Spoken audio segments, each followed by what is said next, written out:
ನಮಸ್ಕಾರ ವೀಕ್ಷಕರೇ, ಶ್ರೀಗರಿ ವಾರ್ತೆಗರಿಗೆ ಸ್ವಾಗತ. ನಾನು ನಿಮ್ಮ ಗ್ರಹೇಶ್ವರ ಗಾರ್ಡಿಗೇಂದ್ರ. ದಿನಾಂಕ ಮೇ 19, 2026ರಂದು ಬಿಜೆಪಿ ಕಚೇರಿಯಲ್ಲಿ ಪತ್ರಿಕಾಗೋಷ್ಠಿಯನ್ನು ಉದ್ದೇಶಿಸಿ ನಗರಾಧ್ಯಕ್ಷರಾದ ಎಲ್ ನಾಗೇಂದ್ರ ರವರು ಮಾತನಾಡಿದರು. ಈ ಸಂದರ್ಭದಲ್ಲಿ ನಗರ ವಕ್ತಾರರಾದ ಮೋಹನ್ ರವರು, ಗ್ರಾಮಾಂತರ ವಕ್ತಾರರಾದ ವಸಂತ್ ಕುಮಾರ್ ರವರು, ಮಾಜಿ ಮಹಾಪೌರರಾದ ಸಂದೇಶ್ ಸ್ವಾಮಿ, ನಗರ ಪ್ರಧಾನ ಕಾರ್ಯದರ್ಶಿಗಳಾದ ಬಿಎಂ ರಘು, ಸೋಮಸುಂದರ್, ರುದ್ರಮೂರ್ತಿ, ನಗರ ಉಪಾಧ್ಯಕ್ಷರಾದ ಮೈಕು ರಾಜೇಶ್, ಮಾಧ್ಯಮ ಸಂಚಾಲಕರಾದ ಮಹೇಶ್ ರಾಜರಸ್, ಮಾಧ್ಯಮ ಸಹ ಸಂಚಾಲಕರಾದ ಸಂತೋಷ್ ಕುಮಾರ್ ಬಿಎಂ, ಎಸ್ಸಿ ಮೋರ್ಚಾ ನಗರಾಧ್ಯಕ್ಷರಾದ ಕಾರ್ತಿಕ್ ಮರಿಯಪ್ಪ, ಹಿಂದುಳಿದ ಮೋರ್ಚಾ ನಗರಾಧ್ಯಕ್ಷರಾದ ಜಗದೀಶ್, ಕಾರ್ಯಾಲಯ ಕಾರ್ಯದರ್ಶಿ ನಂದಕುಮಾರ್, ಮುಖಂಡರಾದ ಶಿವರಾಜು ಹಾಗೂ ಮತ್ತಿತರರು ಉಪಸ್ಥಿತರಿದ್ದರು. ನಮ್ಮ ರಾಜ್ಯ ಸರ್ಕಾರಕ್ಕೆ 3 ವರ್ಷ ತುಂಬಿದಂಥ ಸಂದರ್ಭದಲ್ಲಿ ತುಮಕೂರಲ್ಲಿ ಸಮಾವೇಶವನ್ನು ಆಯೋಜನೆ ಮಾಡಿದ್ದಾರೆ. ಯಾವ ಸರ್ಕಾರ ಇವತ್ತು ಅನ್ಯಾಯ, ಅನೀತಿ, ಅಧರ್ಮಗಳ ಸುರ್ಮಾಲೆಗಳನ್ನೇ ಮಾಡಿರ್ತಕ್ಕಂಥ ಸನ್ಮಾನ್ಯ ಮುಖ್ಯಮಂತ್ರಿಗಳು ಇವತ್ತು ಇದೀಗೆ 3 ವರ್ಷ ತುಂಬಿದೆ. ಪಂಚ ಗ್ಯಾರಂಟಿ ಅಧಿಕಾರಕ್ಕೆ ಬಂದರು. ಪಂಚ ಗ್ಯಾರಂಟಿ ಹೇಳಿ ಅಧಿಕಾರಕ್ಕೆ ಬಂದಂಥ ಸರ್ಕಾರ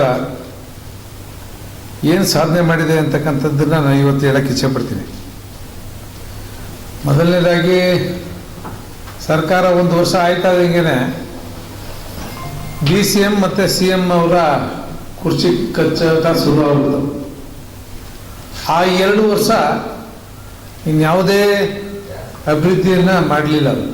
ಮೊದಲನೇ 1 ವರ್ಷನೂ ಟೇಕಪ್ ಆಗಲಿಲ್ಲ.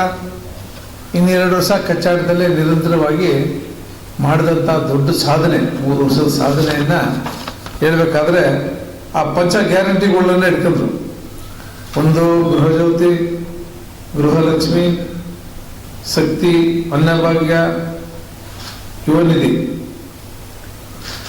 ಸರ್ಕಾರ ಪ್ರಾರಂಭ ಆಯಿತು 2023-24ರಲ್ಲಿ ಸುಮಾರು 36,000 ಕೋಟಿನ ಈ ಪಂಚ ಯೋಜನೆಗೆ ಬಿಡುಗಡೆಯನ್ನು ಮಾಡಿದರು. ಅದೇ ರೀತಿ 24-25ರಲ್ಲಿ 56,000 ಕೋಟಿನ ಕೊಟ್ಟಿದ್ದಾರೆ. ಹಾಗೆ 25-26ರಲ್ಲಿ 52,000 ಕೋಟಿನ ಕೊಟ್ಟಿದ್ದಾರೆ. ಇದು ಅವರ ಸಾಧನೆ, ಸರ್ಕಾರ ಸಾಧನೆ. ಆದರೆ ಅದೇ ರೀತಿ ಕೆಳಗಡೆ ಇನ್ನೊಂದು ವಿಚಾರ ಇದೆ. ಸರ್ಕಾರ ಮಾಡಿರೋ ಸಾಲ ಎಷ್ಟು ಅಂತಂದರೆ 2023-24ರಲ್ಲಿ 36,000 ಕೋಟಿ ಕೊಟ್ಟರು, 82,000 ಕೋಟಿನ ಸಾಲ ಮಾಡಿದರು. ಹಾಗೆ 24-25ರಲ್ಲಿ 56,000 ಕೋಟಿನ ಭಾಗ್ಯಗಳಿಗೋಸ್ಕರ ಕೊಟ್ಟರು. 1,05,000 ಕೋಟಿನ ಸಾಲ, 1,05,000 ಲಕ್ಷ ಕೋಟಿನ ಸಾಲ ಮಾಡಿರ್ತಕ್ಕಂಥದ್ದು. ಮತ್ತು 25-26ರಲ್ಲಿ 52,000 ಕೋಟಿನ ಅಲ್ಲಿ ಕೊಟ್ಟರು. ಅದೇ ರೀತಿ 1.16 ಲಕ್ಷ ಕೋಟಿನ ಸಾಲ ಮಾಡಿರ್ತಕ್ಕಂಥದ್ದು. ಮತ್ತು ಈ ಪ್ರಸ್ತುತ ವರ್ಷದಲ್ಲಿ 1,32,000 ಕೋಟಿ ಸಾಲ ಮಾಡೋಕ್ಕೆ ಇವತ್ತು ಅಂದಾಜನ್ನು ಮಂಡಿಸಿದೆ. ಇದು 3 ವರ್ಷದ ದೊಡ್ಡ ಸಾಧನೆ ಅಂತ ಹೇಳಕ್ಕೆ ಇಚ್ಛೆಪಡ್ತೀನಿ. ಯಾಕೆಂದರೆ ಒಟ್ಟು ಟೋಟಲಿ ಇವತ್ತು 5,000 ಕೋಟಿ, 5,000 ಚಿಲ್ಲರೆ ಕೋಟಿನ ಸಾಲ ಪಡೆದಿದ್ದಾರೆ. ಅದರಲ್ಲಿ 1,40,000 ಕೋಟಿಯಷ್ಟು ಯೋಜನೆಗಳಿಗೆ ಕೊಟ್ಟಿರ್ತಕ್ಕಂಥದ್ದು ಒಂದು ದೊಡ್ಡ ಸಾಧನೆ ಅಂತ ಇವತ್ತು ಸಾಧನಾ ಸಮಾವೇಶಗಳನ್ನ ಮಾಡ್ಕೊತಾ ಇರ್ತಕ್ಕಂಥದ್ದು ಇಡೀ ರಾಜ್ಯದ ಜನ ನೋಡ್ತಾ ಇದ್ದಾರೆ. ಹಾಗೇನೆ ಇವತ್ತು ಹಗರಣಗಳು ನಿಮ್ಗೆ ಗೊತ್ತಿರ್ತಕ್ಕಂಥದ್ದೇ. ಈ ಹಗರಣಗಳನ್ನ ಅವ್ರ ಸಾಧನೆ, ಸರ್ಕಾರದಲ್ಲಿ ಮಿನಿಸ್ಟ್ರುಗಳು ಮಾಡಿರೋ ಸಾಧನೆಗಳನ್ನ ಕೇಳೋದಾದ್ರೆ ನೀವು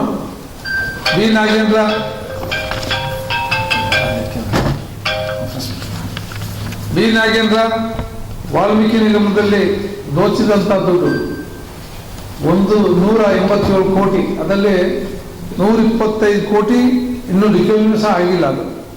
ಅದು ಅವ್ರ ಸಾಧನೆ. ಹಾಗೆ DK ಶಿವಕುಮಾರ್ ಅಕ್ರಮ ಆಸ್ತಿ ಮತ್ತು ಪ್ರಭಾವ ದುರುಪಯೋಗ ಮಾಡಿ ಇಡಿನಲ್ಲಿ ಪ್ರಕರಣ ದಾಖಲಾಯ್ತಲ್ಲ, ಅದೇ ಅವ್ರ ಸಾಧನೆ. ಹಾಗೆ ಜಮೀರ್ ಅಹಮದ್ ಅವರು ಕಲ್ಯಾಣ ಕರ್ನಾಟಕ ಯೋಜನೆಗಳಲ್ಲಿ ಅವಿದಿತ ನಿಧಿ ಹಂಚಿಕೆಯಲ್ಲಿ ಕಾಂಗ್ರೆಸ್ ಶಾಸಕರಿಂದಲೇ ಭ್ರಷ್ಟಾಚಾರ ಆಗಿರ್ತಕ್ಕಂಥದ್ದು ಅನ್ಯಾಯ ನಿಧಿ ಕುರಿತು ಅವರ ಮಂತ್ರಿಗಳ ವಿರುದ್ಧ ಆ ಶಾಸಕರುಗಳೇ ಧ್ವನಿ ಎತ್ತಿರ್ತಕ್ಕಂಥದ್ದು, ಆ ಜಮೀನು ವಿರುದ್ಧ ಧ್ವನಿ ಎತ್ತಿರ್ತಕ್ಕಂಥದ್ದು ಒಂದು ದೊಡ್ಡ ಸಾಧನೆ.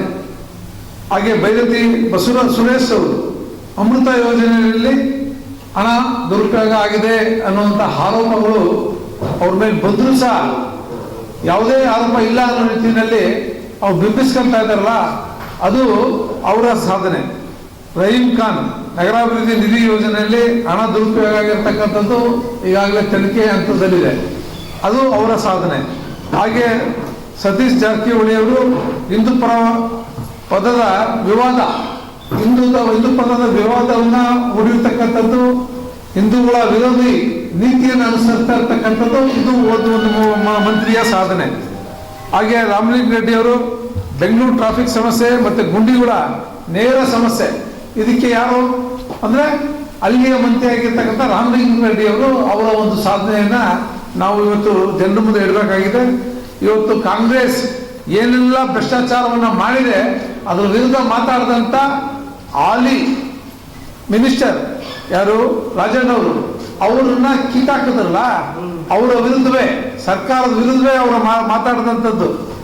ಇದೆಲ್ಲವನ್ನ ನೋಡಿದಾಗ ಅದ್ರ ಜೊತೆಗೆ ನಮ್ಮ ಮೈಸೂರವರಾಗಿರ್ತಕ್ಕಂಥದ್ದು ಇನ್ನು ಸ್ವಯಂ ಸಿದ್ದರಾಮಯ್ಯನವರು ಮೂಡಾಗಣ ಇಂದಿರಾ ಕ್ಯಾಂಟೀನ್ ಮುಚ್ಚಿರ್ತಕ್ಕಂಥದ್ದು. ಇಂದಿರಾ ಕ್ಯಾಂಟೀನ್ ನಾವು ಇನ್ನೂ ಹೆಚ್ಚು ಮಾಡ್ತೀವಿ ಅಂತ ಹೇಳಿದ್ರು, ಆದರೆ ಅವೆಲ್ಲ ಮುಚ್ಚಾಕ ಹೋಗ್ತಾ ಇದ್ದಾರೆ.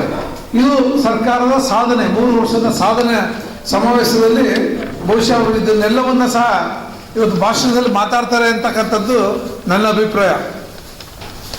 ಮೈಸೂರು ನಗರಕ್ಕೆ ಇದಕ್ಕೂ ಸಹ ಇವತ್ತು ಹೇಳ್ಬೇಕಾದ್ರೆ ಸನ್ಮಾನ್ಯ ಮುಖ್ಯಮಂತ್ರಿಗಳು, ನಾನು ಯಡಿಯೂರಪ್ಪನವರ ಬರ್ತ್ಡೇಗೆ ಹೋಗಿದ್ದೆ ಶಿಕಾರಿಪುರಕ್ಕೆ 12 ವರ್ಷದಿಂದ ಸಹ ಒಂದ್ಸಲ ಹೋಗಿದ್ದೆ ನಾನು.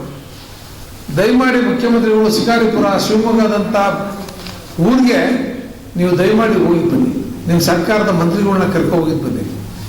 ಆ ರೀತಿಯಾದಂಥ ಡೆವಲಪ್ಮೆಂಟ್ನ ನೀವು ಕನಸಲ್ಲೂ ಮಾಡಲಿಕ್ಕೆ ಸಾಧ್ಯ ಇಲ್ಲ, ಕನಸಲ್ಲೂ ಸಹ ನೀವು ಮಾಡೋದಿಲ್ಲ.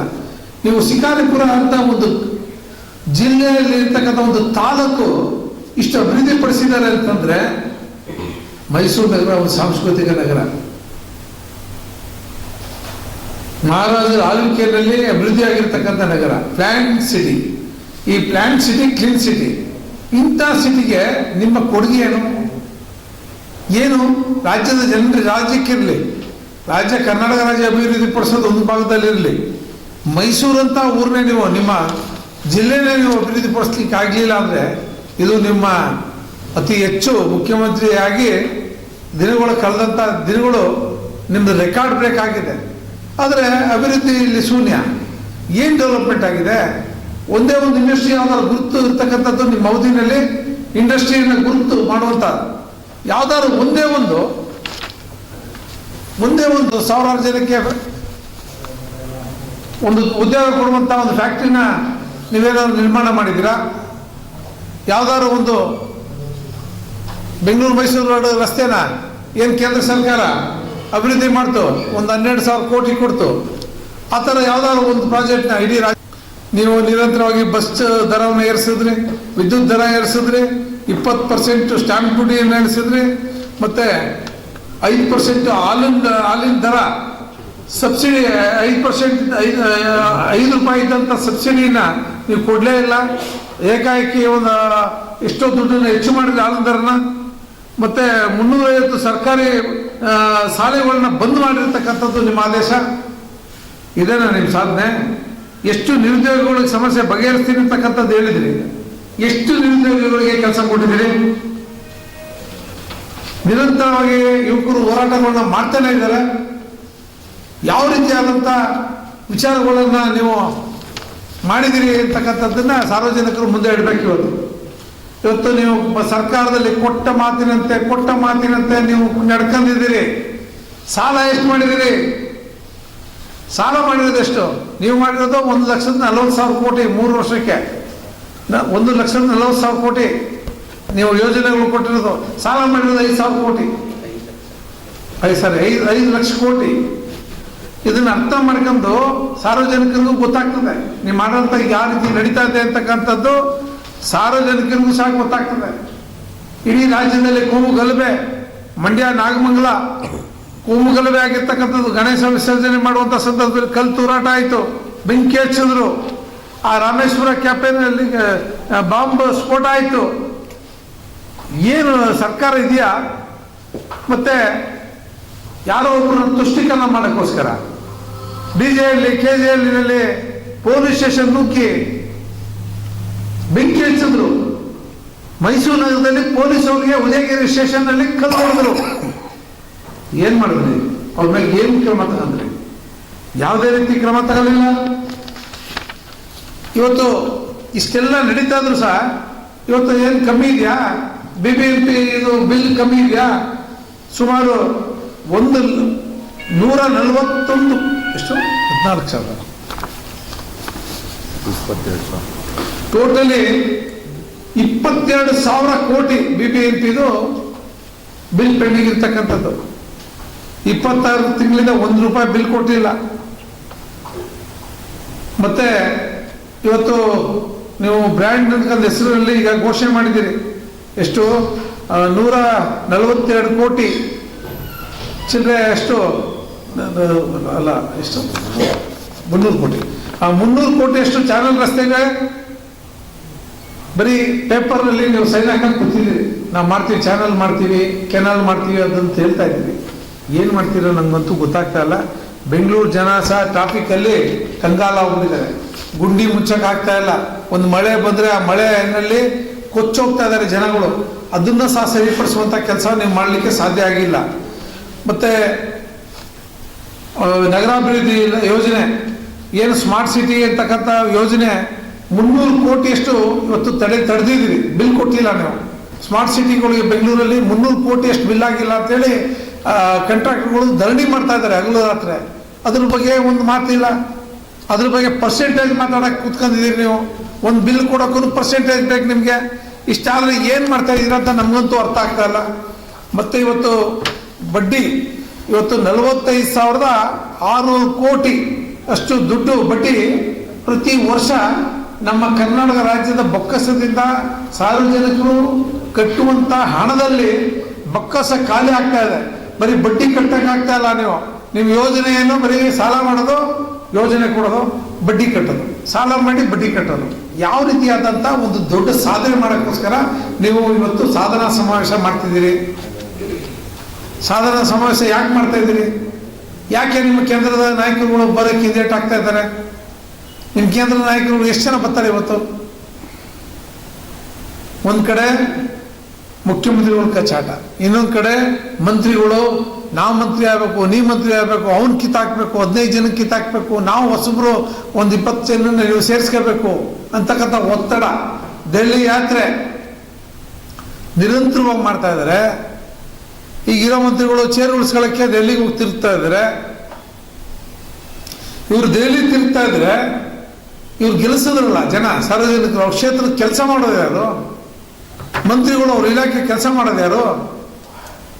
ಇದೆಲ್ಲರ ಪರಿಣಾಮ ಕರ್ನಾಟಕ ರಾಜ್ಯದಲ್ಲಿ 3 ವರ್ಷದ ಸಾಧನೆ ಶೂನ್ಯ. ಈ ಶೂನ್ಯ ಸಾಧನೆ ಮಾಡೋಕ್ಕೆ ನೀವು ಸಾಧನಾ ಸಮಾವೇಶ ಯಾಕೆ ಮಾಡಬೇಕು? ಒಂದು ಪಟ್ಟಿ ಬಿಡುಗಡೆ ಮಾಡಿದ್ರೆ ಸಾಕು. ನೀವೇನೇನು ಮಾಡಿದ್ದೀರಿ ಅಂತಕ್ಕಂಥ ಪಟ್ಟಿ ನಾವು ಬಿಡುಗಡೆ ಮಾಡ್ತೇವೆ. ಭಾರತೀಯ ಜನತಾ ಪಾರ್ಟಿ ಇಡೀ ರಾಜ್ಯಾದ್ಯಂತ ಇವತ್ತು ಪತ್ರಿಕಾಗೋಷ್ಠಿ ನಡೀತಾ ಇದೆ. ಎಲ್ಲ ಜಿಲ್ಲೆಗಳಲ್ಲಿ ಸಹ ಪತ್ರಿಕಾಗೋಷ್ಠಿಯನ್ನು ಮಾಡ್ತಾ ಇದ್ದಾರೆ. ನಿಮ್ಮ ಬಂಡವಾಳವನ್ನು ಬಯಲು ಮಾಡ್ತಾ ಇದ್ದಾರೆ. ಇದೆಲ್ಲರ ಜೊತೆಗೆ ಕೊಲೆ, ಸುಲಿಗೆ, ಅತ್ಯಾಚಾರ ಮಿತಿ ಮೀರಿ ಹೋಗ್ತಾ ಇದೆ. ಗೃಹ ಸಚಿವರು ಒಂದೇ ಮಾತು, ಇಲಾಖೆಗೆ ಹೇಳ್ತೀನಿ, ನಾವು ಅಲ್ಲಿ ಮಾಹಿತಿ ತಗೊಂತೀನಿ, ಯಾವುದೇ ಕ್ರಮ ಇಲ್ಲ, ದೇಪಾದ ಕ್ರಮ ಇಲ್ಲ, ಮರ್ಡರ್ಗಳಾದರೆ ಕ್ರಮ ಇಲ್ಲ. ನಿಮ್ಮ ಅವಧಿನಲ್ಲಿ ಹಿಂದೂ ಮುಸ್ಲಿಂ ಗಲಾಟೆಗಳು, ಅದನ್ನು ಕಂಟ್ರೋಲ್ ಮಾಡೋಕ್ಕೆ ನಿಮ್ಗೆ ಶಕ್ತಿ ಇಲ್ಲ. ಕೇವಲ ತುಷ್ಟೀಕರಣ ರಾಜಕಾರಣವನ್ನು ಮಾಡ್ಕೊಂಡು ಹೋಗ್ತಾ ಇದ್ದೀರಿ. ಇದೆಲ್ಲದ ಪರಿಣಾಮ ಮೈಸೂರು ನಗರದಂಥ ಮೈಸೂರಿಗೆ ನೆನ್ನೆ ವಿಶ್ವನಾಥ್ ಅವರು ಒಂದು ಪ್ರೆಸ್ ಮೀಟಲ್ಲಿ ನೋಡಿದೆ. ನಾನು 1,000 ಕೋಟಿ ಅಷ್ಟು ಡ್ರಗ್ಸ್ ಮೈಸೂರಲ್ಲಿದೆ. ಅಂತಕ್ಕಂಥ ಆರೋಪವನ್ನು ನಮ್ಮ ಹಿರಿಯ ನಾಯಕರು ಮಾಡಿದ್ದಾರೆ. ಇವತ್ತು ಮೈಸೂರು ನಗರ ಎಷ್ಟು ನೆಮ್ಮದಿಯಿಂದ ಸಂತೋಷದಿಂದ ಇದ್ರು, ಎಷ್ಟು ಶಾಂತಿಯಿಂದಿತ್ತು, ಇವತ್ತು ಶಾಂತಿ ಕರಳುತ್ತಾ ಇದೆ. ಕಾರಣ ಏನಂದರೆ ಡ್ರಗ್ಸ್, ಅಫೀಮ್, ಗಾಂಜಾ ನಿರಂತರವಾಗಿ ಮಾಡಿದ್ರು ಸಹ ಕಣ್ಣು ಮುಚ್ಕೊಂಡು ಕೂತಿದ್ದಾರೆ. ಕಣ್ಣು ಮುಚ್ಕೊಂಡು ಪೊಲೀಸರು ಕೂತಿದ್ದಾರೆ. ಪೊಲೀಸ್ ಕಣ್ಣು ಮುಚ್ಕೊಂಡು ಕೂತ್ಕೊಳ್ಳೋಕೆ ಕಾರಣ ಏನು? ಪೊಲೀಸರು. ಇದನ್ನೆಲ್ಲ ಸಾರ್ವಜನಿಕರು ಅರ್ಥ ಮಾಡ್ಕೋಬೇಕು. ಮತ್ತೆ ಈ ಸರ್ಕಾರದ ಸಾಧನೆ ಏನು ಶೂನ್ಯ ಸಾಧನೆ ಇದೆ, ಇದನ್ನೆಲ್ಲವನ್ನ ಸಹ ಜನರು ಇವತ್ತು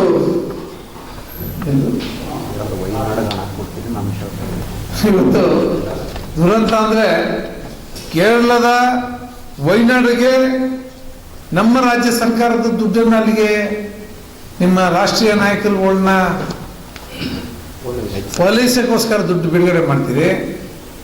ನಮ್ಮ ಶಾಸಕರ ನಿಧಿ ಅಂತ ಏನು 2 ಕೋಟಿ ಕೊಡ್ತಿದ್ರು ಅದನ್ನು ಸಹ ಸ್ಟಾಪ್ ಮಾಡಿದ್ದೀರಲ್ರಿ. ಯಾವ ಸ್ಥಿತಿ ಬಂದಿದೆ ಸರ್ಕಾರ? ಸರ್ಕಾರ ಬಡವರ ಸ್ಥಿತಿಗಳನ್ನ ಕೇಳೋದಕ್ಕಿಲ್ಲ. ಎಷ್ಟು ಸರ್ಕಾರದ ಎಷ್ಟು ಕಡೆ ಹೋದಾಗ ನಮಗೆ ಸರ್ಕಾರಕ್ಕೆ ಸಾಪ ಹಾಕೋದನ್ನ ನಾವು ನೋಡಿದ್ದೀವಿ. ಇದನ್ನೆಲ್ಲವನ್ನು ಸಹ ರಾಜ್ಯದ ಜನ ಗಮನಿಸ್ತಾ ಇದ್ದಾರೆ. ಹಾಗೆ ಸಹ ಮೈಸೂರು ನಗರದಲ್ಲೂ ಸಹ ಈ ರೀತಿಯಾದಂಥ ಯಾವುದೇ ರೀತಿಯಾದಂಥ ಗುಂಡಿ, ದಸರಾ ಇತಿಹಾಸದಲ್ಲೇ ಮೊದಲನೇ ಬಾರಿಗೆ ಗುಂಡಿ ಮುಚ್ಚುವುದಂದರೆ ಪ್ರಮುಖ ರಸ್ತೆಗಳಿಗೆ ರಸ್ತೆನ ಡಾಂಬರೀಕರಣ ಮಾಡ್ತಿದ್ರು ಇಷ್ಟು ವರ್ಷ. ಆದರೆ ಮೊದಲನೇ ಬಾರಿಗೆ ಸರ್ಕಾರ ಬಂದು ಪುಣ್ಯಾತ್ಮರು ಮೈಸೂರು ನಗರದಂಥ ನಗರಕ್ಕೆ ಕೇವಲ ಪ್ಯಾಚ್ ವರ್ಕ್ ಹಾಕ್ಬಿಟ್ಟು ದಸರಾ ಮಾಡಿದಂಥ ಇತಿಹಾಸ. ಇದನ್ನೆಲ್ಲವನ್ನು ಸಹ ಮೈಸೂರು ಜನ ಕ್ಷಮಿಸಲ್ಲ. ನಿಮ್ಗೆ ನೋಡ್ತಾ ಇದ್ದಾರೆ, ನಿಮ್ಮ ದುರಾಡಳಿತವನ್ನು ನೋಡ್ತಾ ಇದ್ದಾರೆ. ಕಳೆದ 5 ವರ್ಷಗಳಲ್ಲಿ ಏನೆಲ್ಲ ಡೆವಲಪ್ಮೆಂಟ್ ಆಯಿತು ಭಾರತೀಯ ಜನತಾ ಪಾರ್ಟಿ ಸರ್ಕಾರ ಇದ್ದಂಥ ಸಂದರ್ಭದಲ್ಲಿ. ಈಗ 3 ವರ್ಷದಲ್ಲಿ ನಿಮ್ಮ ಸಾಧನೆ ಏನು, ಇದೆಲ್ಲವನ್ನ ಗಮನಿಸ್ತಾ ಇದ್ದಾರೆ. ಎಲ್ಲ ಕಡೆ ನಿಮ್ಮದು ಪಂಚರಾಜ್ಯಗಳ ಚುನಾವಣೆ ನಡೀತು. ಆ ಚುನಾವಣೆಗಳಲ್ಲಿ ಎಲ್ಲೆಲ್ಲಿ ಎಷ್ಟು ಪಶ್ಚಿಮ ಬಂಗಾಳದಲ್ಲಿ ನಿಮ್ದು ಎಷ್ಟು ಸೀಟ್ ಬಂತು ಅದೆಲ್ಲರಿಗೂ ಗೊತ್ತಿದೆ. ಅಸ್ಸಾಮಲ್ಲಿ ಎಷ್ಟು ಸೀಟ್ ಬಂದಿದ್ದು ಗೊತ್ತಿದೆ. ಪುದುಚೇರಿಯಲ್ಲಿ ಎಷ್ಟು ಸೀಟ್ ಬಂದಿದ್ದು ಗೊತ್ತಿದೆ. ಏನೋ ಕೇರಳದಲ್ಲಿ ಇವತ್ತು ನಿಮ್ಗೆ ಅಧಿಕಾರಕ್ಕೆ ಬಂದಿದ್ದೀರಿ. ದಯಮಾಡಿ ಭ್ರಷ್ಟಾಚಾರವನ್ನು ನಿಲ್ಲಿಸಲಿಲ್ಲ ಅಂದರೆ ಮುಂದಿನ ಚುನಾವಣೆಯಲ್ಲಿ ಗುರುತರವಾಗಿ ಜನ ತೀರ್ಮಾನ ಮಾಡಿದರೆ ನಿಮ್ಮನ್ನು ಮನೆಗೆ ಕಳಿಸುವಂಥ ಕೆಲಸವನ್ನು 100ಕ್ಕೆ 200% ಮಾಡ್ತಾರೆ ಅಂತಕ್ಕಂಥ ವಿಶ್ವಾಸದಲ್ಲಿ ಇವತ್ತಿನ ನಿಮ್ಮ ಏನು ಸಾಧನೆ ಅಂತ ಹೇಳ್ತೀರಿ ಅದಕ್ಕೆ ವಿರುದ್ಧವಾಗಿ ನಾವು ಇವತ್ತು ನಿಮಗೆ ಸಾಕಷ್ಟು ಮಾಹಿತಿಗಳನ್ನ ನಾವು ರಾಜ್ಯ ಸರ್ಕಾರದ ವಿರುದ್ಧವಾಗಿ ನಾವು ಕೊಟ್ಟಿದ್ದೇವೆ. ಕೇವಲ SIR ಮಾಡಲಿಕ್ಕೆ ಬಿಡಲ್ಲ ನೀವು. ಬಾಬಾ ಸಾಹೇಬ್ ಅಂಬೇಡ್ಕರ್ ಅವರ ಸಂವಿಧಾನದಲ್ಲಿ ಇರ್ತಕ್ಕಂಥ SIR ಅದನ್ನು ನೀವು ತಡೀಲಿಕ್ಕೆ ಹೋಗ್ತೀರಿ. 100 ಜನ ಗುಂಡಾಗಿರಿ ಮಾಡಕ್ಕೆ ಹೋಗ್ತೀರಿ DC ಅವ್ರ ಮುಂದೆ. ಮೈಸೂರು ನಗರದಲ್ಲಿ ನಿನ್ನೆ ಸಭೆ ನಡೆದ್ರೆ ಆ ಸಭೆನಲ್ಲಿದ್ದು ಗಲಾಟೆ ಮಾಡ್ತೀರಿ ನೀವು. ಮ್ಯಾಪಿಂಗ್ ಆಗಿಲ್ಲ, ಮಿಕ್ಕದ್ದು ಹೆಂಗೆ ಆಗ್ತದೆ ಆಗುತ್ತೆ ಅಂತ. ಇವತ್ತು ಚುನಾವಣಾ ಆಯೋಗದ ಉದ್ದೇಶಗಳೇನು? ಯಾವ ವ್ಯಕ್ತಿ ಜುನಿಯನಾಗಿದ್ದಾರೆ ಅಂಥ ವ್ಯಕ್ತಿಗಳು ವೋಟರ್ ಲಿಸ್ಟಲ್ಲಿ ಇರಬೇಕು. ಅದಲ್ಲದೆ ಕೇರಳದಲ್ಲೋ ಮುಂಬೈನೆಲ್ಲ ಕೂತ್ಕೊಂಡು ಅಲ್ಲೂ ವೋಟರ್ ಲಿಸ್ಟ್ ಸಿಕ್ಕಂಡು ಮೈಸೂರು ನಗರದಲ್ಲಿ ಬಂದು ಓಟ್ ಹಾಕುವಂಥದ್ದು ಇದಕ್ಕೆ ಮಾಡೋಕ್ಕೆ ಅವಕಾಶ ಇಲ್ಲ. ಅದನ್ನು ನೀವು ಸರಿಪಡಿಸೋಕ್ಕೆ ಚುನಾವಣೆ ಆಗ ಹೊರಟ್ರೆ ಅದ್ರ ವಿರುದ್ಧವಾಗಿ ನೀವು ಧ್ವನಿ ಎತ್ತುವಂಥ ಕೆಲಸ ಮಾಡ್ತೀರಾ? ಬಾಬಾ ಸಾಹೇಬ್ ಅಂಬೇಡ್ಕರ್ ಕೊಟ್ಟ ಸಂವಿಧಾನವನ್ನೇ ವಿರೋಧಿಸ್ತೀರಾ? ಇದು ನಿಮ್ಮ ಪುಂಡಾಟಿಗೆ ನಡೆಯೋದಿಲ್ಲ. ಯಾವ ಚುನಾವಣೆ ಅಧಿಕಾರಿಗಳು ಚುನಾವಣಾ ಆಯುಕ್ತರು ಯಾರಿದ್ದಾರೆ ಅವರ ಕೆಲಸವನ್ನು ನಿರ್ವಹಣೆಯಾಗಿ ಮಾಡೇ ಮಾಡ್ತಾರೆ. SIR ಮಾಡಲೇಬೇಕು, ಕಾನೂನದು. ಪ್ರತಿ 25 ವರ್ಷಕ್ಕೊಂದ್ಸಲ SIR ಮಾಡೇ ಮಾಡ್ತಾರೆ. 10 ವರ್ಷಕ್ಕಿಂತ 25 ವರ್ಷ ಅಗತ್ಯ ಬಿದ್ದಾಗ ಅಗತ್ಯ ಬಿದ್ದಾಗ ಮತ್ತೆ 2002ರಲ್ಲಿ ಮಾಡಿದಂಥದ್ದು ಮತ್ತೆ ಈಗ 2026ರಲ್ಲಿ 25-26ರಲ್ಲಿ ಮಾಡ್ತಾ ಇದ್ದಾರೆ. ಇದನ್ನು ಅರ್ಥ ಮಾಡ್ಕೋಬೇಕು ಕಾಂಗ್ರೆಸ್ನವರು. ಕಾನೂನುಬದ್ಧವಾಗಿ ಏನಿದೆ ಅದನ್ನು SIR ಅದನ್ನು ಮಾಡಲಿಕ್ಕೆ ಎಲ್ಲರೂ ಸಹ ಸಹಕಾರ ಸಾರ್ವಜನಿಕರು ಸಹ ಕೊಡಬೇಕು. ನಿಮ್ಮ ಮತಗಳ ಕಚೇರಿನಲ್ಲಿ ಹೋಗಿ ನಿಮ್ಮ ಮನೆಗೆ SIR ಅಧಿಕಾರಿಗಳು BLO ಅಧಿಕಾರಿಗಳು ಬರ್ತಾರೆ. ಬಂದಂಥ ಸಂದರ್ಭದಲ್ಲಿ ನೀವು ಮಾಹಿತಿ ಕೊಟ್ಬಿಟ್ಟು ನೀವೇನಾದ್ರು ಜಿಲ್ಲೆಯಲ್ಲಿದ್ದರೆ ಅಲ್ಲೇ ನಿಮ್ಮನ್ನು ಸೇರ್ಪಡೆ ಮಾಡುವಂಥ ಕೆಲಸ, ಹೊಸ ವೋಟರ್ನ ಸೇರ್ಪಡೆ ಮಾಡಿಸುವಂಥ ಕೆಲಸ, ಇವೆಲ್ಲವನ್ನ ಮಾಡಲಿಕ್ಕೆ ಇವತ್ತೊಂದು ಅವಕಾಶ ಆಗ್ತದೆ ಅಂತಕ್ಕಂಥದ್ದನ್ನು ಈ ಸಂದರ್ಭ ಹೇಳಿ, ಏನು ಸರ್ಕಾರದ ಶೂನ್ಯ ಸಾಧನೆಯ ವಿಚಾರವಾಗಿ ನಿಮ್ಮ ಮುಂದೆ ಮಂಡಿಸಿರ್ತಕ್ಕ ವಿಚಾರಗಳನ್ನು ಮಂಡಿಸಿಕ್ಕೆ ಅವಕಾಶ ಮಾಡಿಕೊಟ್ಟಿರ್ತಕ್ಕಂಥವ್ರು, ವೇದಿಕೆ ಕೂತಿರ್ತಕ್ಕಂಥ ಎಲ್ಲ ಗಣ್ಯಮಾನ್ಯರು ಸಹ ಅಂತಕ್ಕಂಥದ್ದನ್ನ ಹೇಳ್ತಾ ಮತ್ತೆ ಮುಂದಿನ ವಾರ್ತೆಗರಿಯಲ್ಲಿ ಭೇಟಿಯಾಗೋಣ. ಶ್ರೀಗರಿ ನಿಮ್ಮ ಮನದಾಳದ ಗರಿ. ನಮಸ್ಕಾರ.